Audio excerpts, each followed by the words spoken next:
State cars paid for by you, the taxpayer, but who should be driving them and for what purpose? We've been looking into the cars used at docks, the Department of Correctional Services, and it turns out we're not alone. The State Inspector General is now investigating the very same thing, and for the very same reason, because you paid for it.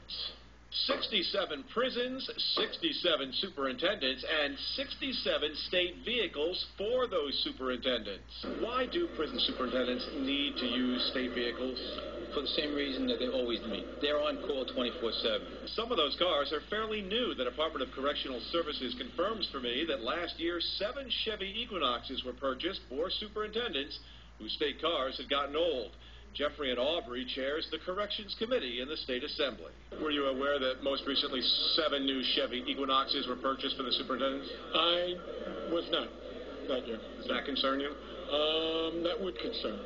All these cars have caught the attention of the new State Inspector General, Ellen Bibin. She tells us, quote, "We are investigating vehicle use at docks, as well as the policies permitting widespread access to vehicles, particularly given New York's fiscal condition. If there is waste or abuse, we need to stop it." The new Cuomo administration is looking to cut waste at every turn. The state of New York spends too much money. It is that blunt and it is that simple. But the lieutenant governor tells me sometimes it's hard to say if car use is justified or not. Before a take-home vehicle is ever assigned, you have to look at what is the payback for taxpayers, and does it help enhance their position? Is there callbacks, and is a vehicle used repeatedly to go back and forth? But again, even when those vehicles are justified, we're in some very tough economic times, and everybody has to sacrifice. So what was in place and perhaps justifiable 5 years ago, today may not be. Because the superintendents are asked to return to prison in case of an emergency, it appears they have leeway as to when they can drive their state cars. But the argument that the cars are needed for a quick return raises this question.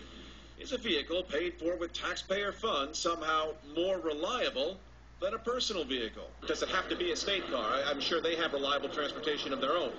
They're well paid. But if you make it part of their job, then if it's using their private car, aren't they not entitled to reimbursement? And when you look at reimbursement versus the use of a state car, there is a tendency to look at a state car may actually be less expensive to the taxpayers than reimbursing people for travel. It should be noted that many of the superintendents aren't usually too far from their home base. Many are provided with houses, nice houses, on or near prison grounds. That issue was addressed in a Senate report last year. And when it comes to car usage, it is not just individual superintendents, but also some of the higher-ups in central administration at the Department of Correctional Services. This is a part of their fleet. As these senators and assembly members ask you to look for cost cutting, is that a place you might look? We're looking at everything.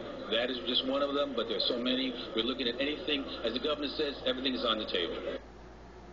In addition to the cars and the partially subsidized housing, superintendents generally make 6-figure salaries.